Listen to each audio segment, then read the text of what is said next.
अक्सर आपने एक शब्द का उपयोग या जिक्र सुना होगा जिसका नाम है क्वांटम लीप।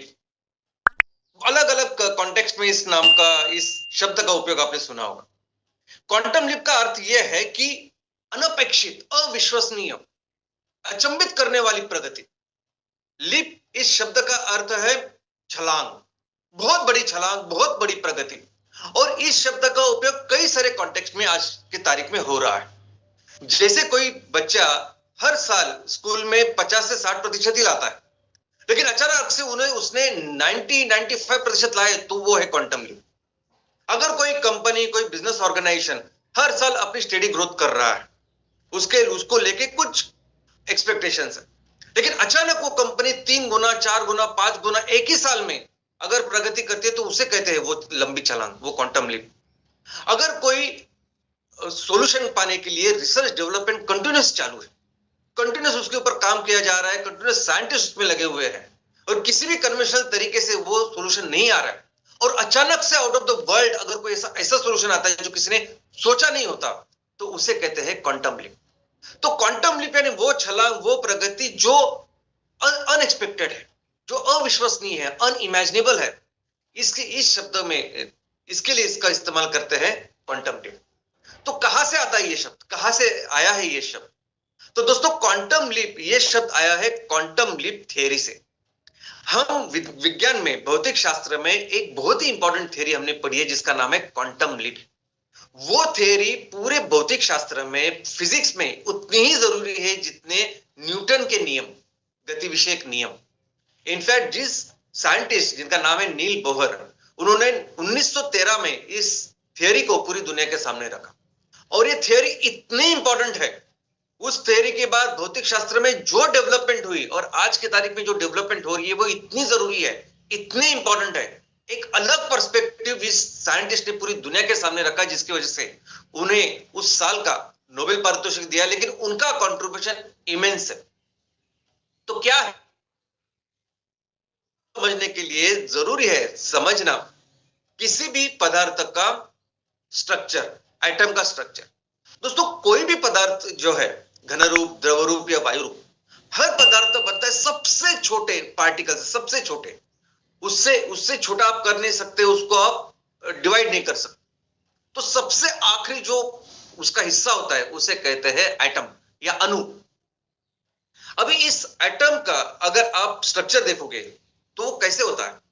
सबसे पहले तो मैं बताऊं कि ये एटम, ये जो अणु है, चाहे वो घन रूप पदार्थ का हो, द्रव रूप पदार्थ हो या वायु रूप पदार्थ का हो, जब वो एटम के लेवल पे जाता है, वो इतना छोटा होता है कि वो एक्चुअली कौन से स्टेट में है, कौन सी अवस्था में है, ये कोई बोल नहीं सकता। यानी हवा से ऑक्सीजन जो है, ऑक्सीजन का भी अणु अगर आप लेंगे, पानी का द्रव रूप या कोई भी चीज है, नाइट्रोजन द्रव रूप, उसका एटम आप लेंगे, या पत्थर, स्टील, किसी का भी एक घन रूप चीज है, उसका एटम अगर आप लेंगे, इन सब जब ये एटम के लेवल पे जाते हैं तो सभी अलग अवस्था में, एक फ्लूइड अवस्था में होते हैं, और वो अवस्था इस एटम की होती है। तो ये ना घन रूप, ना द्रव रूप, ना वायु रूप होता है। और इसका स्ट्रक्चर अगर आप देखोगे तो इसका स्ट्रक्चर, इसके अंदर एक न्यूक्लियस होता है, एक केंद्र होता है, सेंटर होता है, जिसमें होते हैं प्रोटॉन और न्यूट्रॉन, और इसके इर्द गिर्द घूमते रहते हैं इलेक्ट्रॉन्स।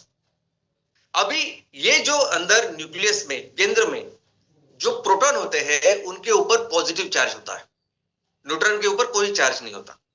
तो इस प्रोटॉन के ऊपर, इस न्यूक्लियस में पॉजिटिव चार्ज होता है, और जो इलेक्ट्रॉन घूमते रहते हैं उनके ऊपर नेगेटिव चार्ज होता है। तो दोनों में अट्रैक्शन होता है, और इस अट्रैक्शन की वजह से ही, इस फोर्स की वजह से ही इलेक्ट्रॉन कंटिन्यूअसली घूमते रहते हैं। अभी देखिए कितनी सुंदर रचना है इस एटम के।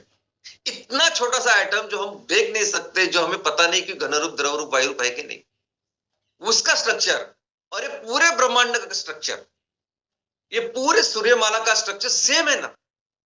अंदर जो न्यूक्लियस है वो हमारा सूरज है, सूर्य है, और ये अलग अलग कक्षा में जो घूमते रहते हैं, जो ग्रह है, वो इलेक्ट्रॉन जैसे ही तो काम कर रहे हैं, और दोनों में ही वो अट्रैक्शन है। वो अट्रैक्शन सूर्य और पृथ्वी में भी है, वो अट्रैक्शन पृथ्वी और चंद्र में भी है। तो किस तरीके से ये स्ट्रक्चर बना है, किस तरीके से कुदरत ने ये सब चीजें बनाई।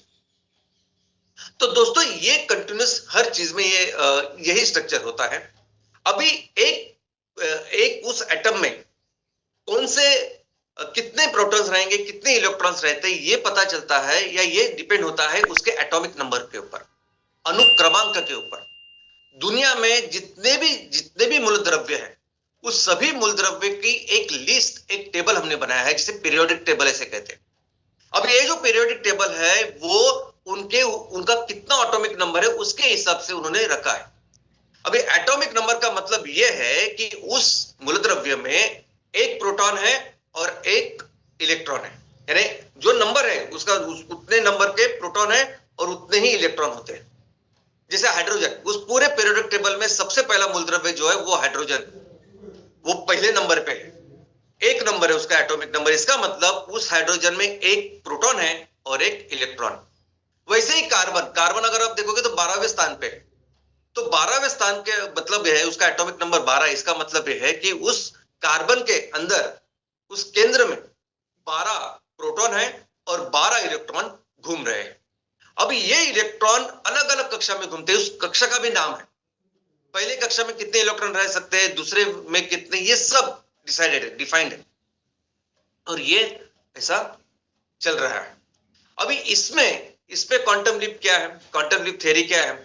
तो ये जो इलेक्ट्रॉन है उनकी एक अपनी कक्षा होती है, एक अपना उनका क्वांटम होता है, जिस कक्षा में घूमते रहते, जैसे अपनी पृथ्वी घूमती रहती। अभी ये जब इलेक्ट्रॉन अपनी कक्षा छोड़ के दूसरी कक्षा में जब जाते हैं, अगली कक्षा में ले जाते हैं, तो उसे कहते हैं क्वांटम लीप। लेकिन ये करने के लिए बहुत बड़ी ऊर्जा लगती है। उस जो गुरुत्वाकर्षण या जो प्रोटॉन और इलेक्ट्रॉन में जो आकर्षण है, उस आकर्षण को तोड़ के उनको जाना पड़ता है। अभी ये करने के लिए बहुत ज्यादा ऊर्जा लगती है। जैसे हमारा पृथ्वी के ऊपर भी गुरुत्वाकर्षण है, और पृथ्वी के इस गुरुत्वाकर्षण के निकलने के लिए बहुत बड़ी ऊर्जा लगती है। आज इस पृथ्वी के ऊपर कोई भी चीज हो नीचे गिरती है जमीन के ऊपर, तो इस गुरुत्वाकर्षण के लाने के लिए वो रॉकेट जो हम बनाते हैं, मैक्सिमम उस रॉकेट में फ्यूल होता है, बहुत बड़ी एनर्जी होती है, ऊर्जा होती है, जिससे वो रॉकेट इस गुरुत्वाकर्षण से निकलता है। तो वैसे ही इस इलेक्ट्रॉन को भी यहां से एक कक्षा से दूसरी कक्षा तक जाने के लिए बहुत एनर्जी लगती है। और कहां से आती है एनर्जी? तो दोस्तों ये एनर्जी आती है डिस्टर्बेंस से, वेव से।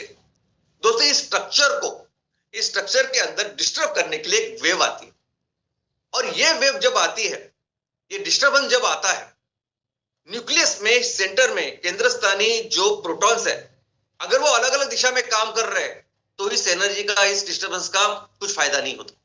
लेकिन अगर ये सभी प्रोटॉन्स एक दिशा में एकजुट होकर अगर काम कर रहे हैं, तो ये पूरा जो डिस्टर्बेंस है, ये पूरी जो वेव है, वो एनर्जी में रूपांतरित होती है, वो एनर्जी में कन्वर्ट होती है, वो ऊर्जा में कन्वर्ट होती है, और वही ऊर्जा फिर प्रोटॉन से मिलती है इलेक्ट्रॉन्स को, और फिर इलेक्ट्रॉन उसको जंप करता है।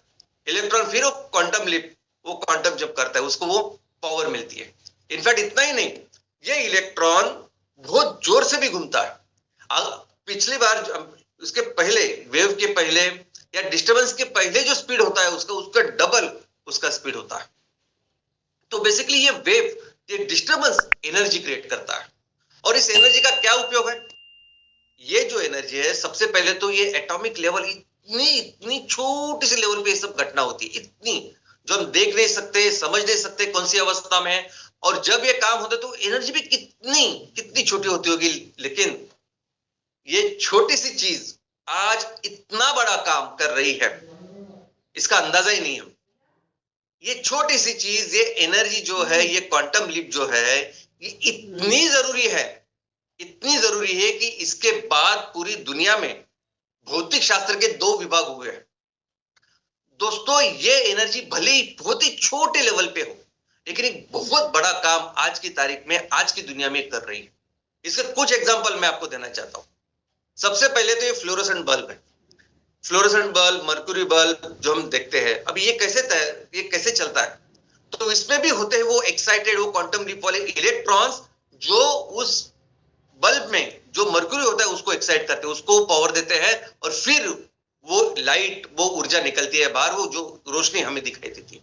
अभी फ्लोरोसेंट बल्ब में चलने वाला ये तत्व कई सारी चीजों में अप्लाइड है, जिसका एप्लीकेशन अभी चालू है। लेकिन इसके साथ सबसे इंपॉर्टेंट चीज अगर कोई है, वो है सेमीकंडक्टर। सेमीकंडक्टर क्या है, सेमीकंडक्टर की कितनी उपयोग है, मुझे लगता है आप सबको अच्छी तरह से पता है। आज कोई भी ऐसा इलेक्ट्रॉनिक डिवाइस नहीं है कि जहां सेमीकंडक्टर ना हो। हमारे मोबाइल से लेके, कंप्यूटर से लेके, टीवी से लेके, हर कोई हर चीज जो इलेक्ट्रॉनिक है उसमें सेमीकंडक्टर होता है। हर गाड़ी में ये सेमीकंडक्टर होता है। एआई से लेके हर चीज जो आज जिसमें इनोवेशन हो रहा है, रिसर्च डेवलपमेंट हो रही है, ऐसी हर चीज में वो सेमीकंडक्टर है। अब ये सेमीकंडक्टर कौन से प्रिंसिपल पे काम करता है? तो दोस्तों ये सेमीकंडक्टर जो है बेसिकली दो धातु का एक मिश्रण होता है। एक धातु जो विद्युत वाहक होता है और एक जो धातु है जो विद्युत रोधक होता है। जो एक जो है जो बिजली कैरी करता है और दूसरा बिजली को रोकता है। अब इन दोनों को एक मिला के ये सेमीकंडक्टर बनते हैं और इसमें जो काम करता है, जिसकी वजह से सब काम होता है, वो है इलेक्ट्रॉन्स। ये क्वांटम लीप की वजह से जो इलेक्ट्रॉन एक्साइट होते हैं और वो जो काम करते हैं उसके वजह से पूरा सेमीकंडक्टर काम करता है। इनफैक्ट लेजर भी अगर आप देखोगे तो लेजर में जो बीम निकलती है जो बहुत शार्प होती है, बहुत दूर तक जाती है, बहुत ऊर्जा उसमें होती है। कहां से आती है ऊर्जा? दोस्तों लेजर में भी जो प्रिंसिपल है, जो तत्व है, वो यही तत्व है, क्वांटम लीप वाला तत्व। और लेजर का उपयोग सिर्फ उस लेजर शो में, इवेंट में ही नहीं होता। लेजर कितनी सारी चीजों में आज जरूरी बन चुका है।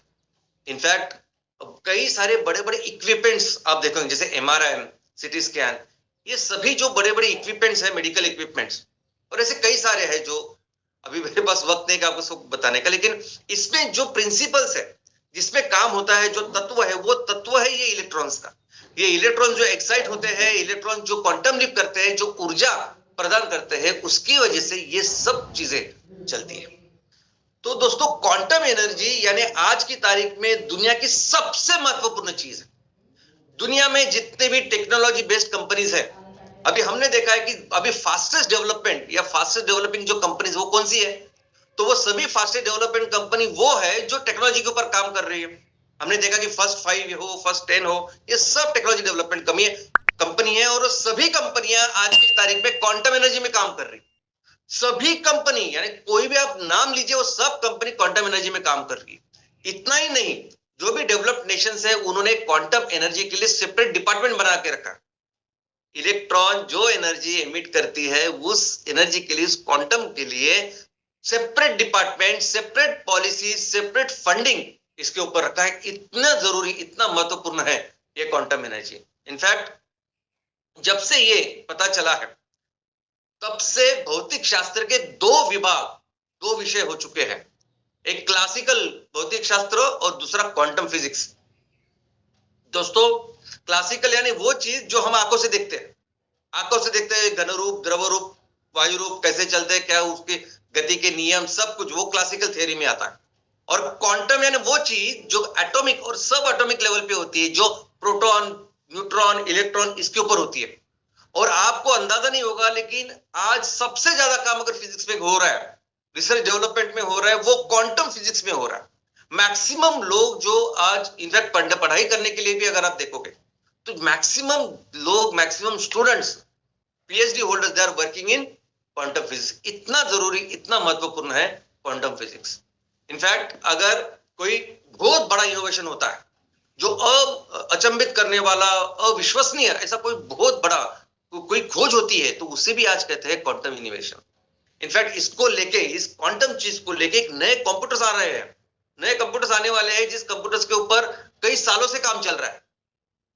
गूगल से लेके सब कंपनी इस कंप्यूटर के ऊपर काम कर रही है, जिसका नाम है क्वांटम कंप्यूटर्स।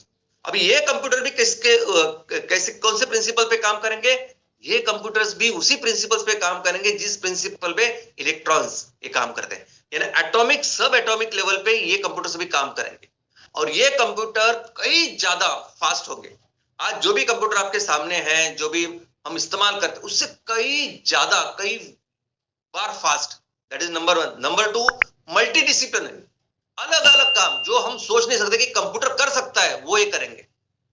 इस तरह के कंप्यूटर आने वाले हैं, जो हम सोच नहीं सकते वो काम आने वाले दिनों में कंप्यूटर करेंगे। और बेसिस क्या है? तो बेसिस है क्वांटम लीप, बेसिस है ये इलेक्ट्रॉन जंप। और दोस्तों यही क्वांटम लीप बिजनेस में भी होता है।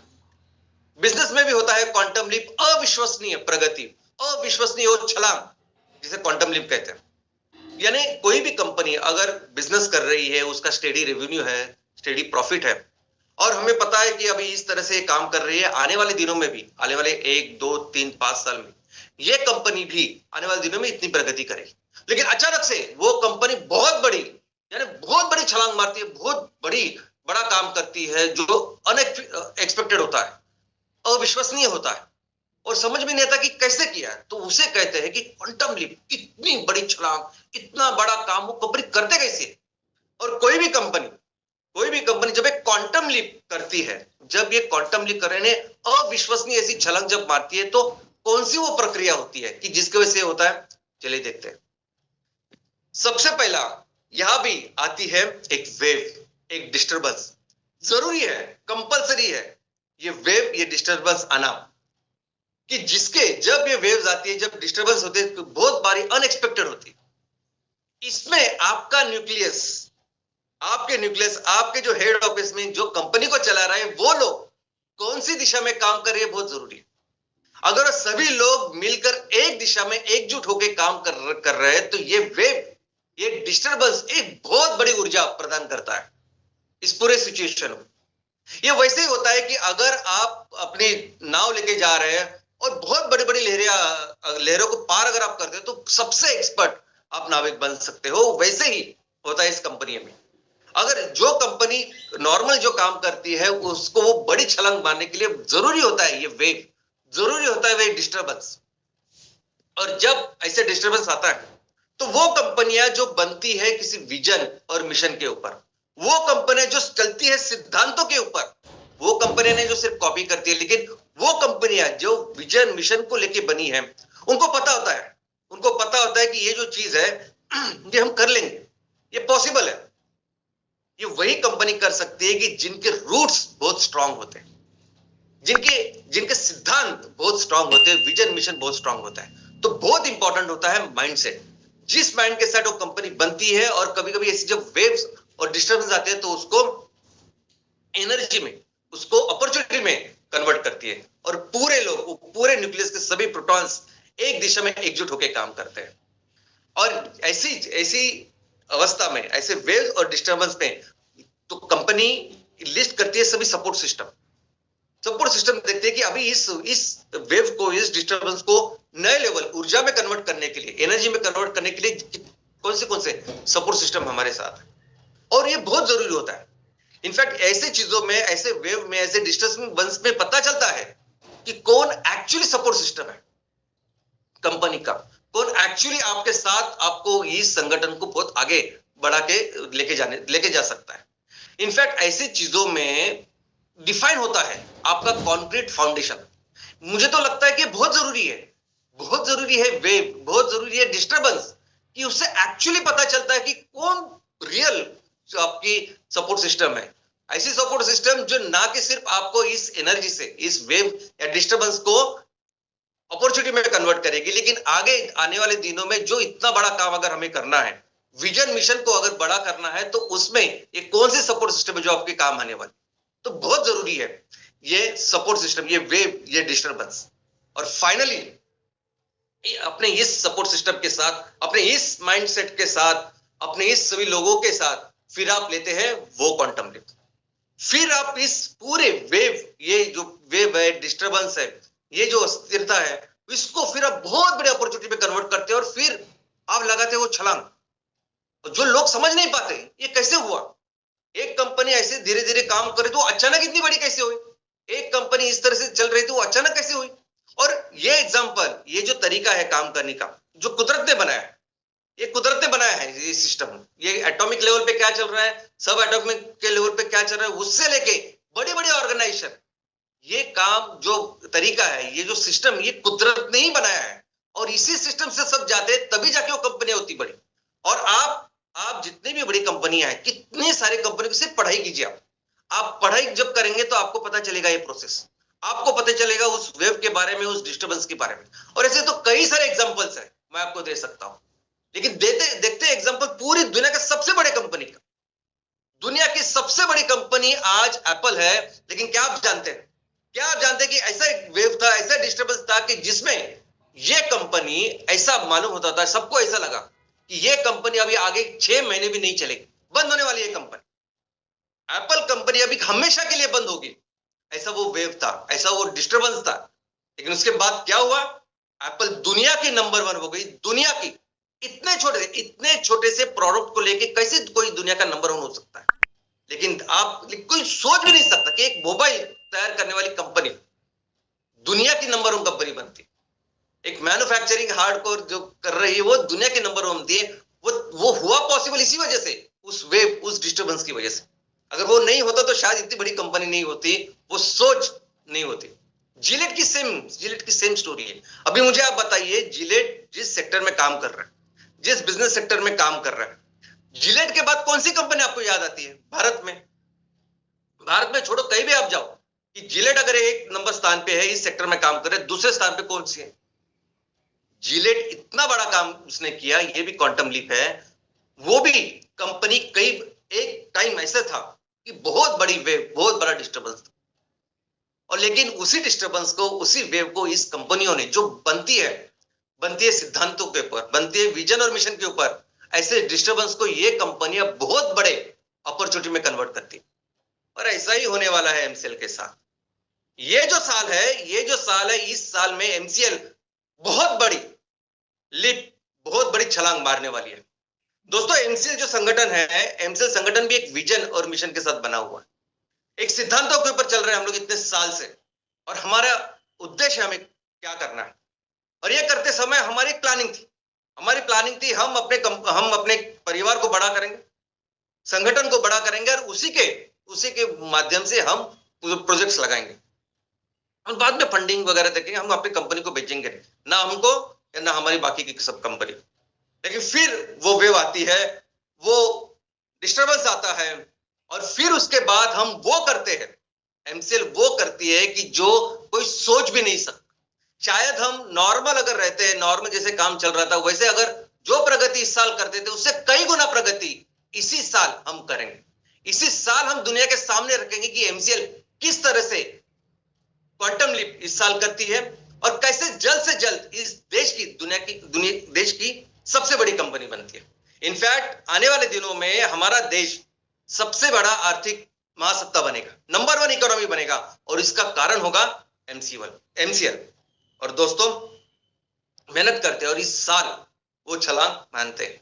ये जो वेव है, ये जो डिस्टर्बेंस है, ये बहुत बड़ी अपॉर्चुनिटी अभी एमसीएल के लिए बन गई है, जो पूरी दुनिया अब जिसका विटनेस करेगी, जिसको देखेगी। तो करते हैं मिलके, अपने देश को दुनिया की सबसे बड़ी अर्थव्यवस्था बनाते हैं, और फिर से अपने देश को उस स्थान पे लेके जाते हैं जैसे जहां फिर से वो दुनिया का नेतृत्व करेगा। जय हिंद, जय एमसीएल।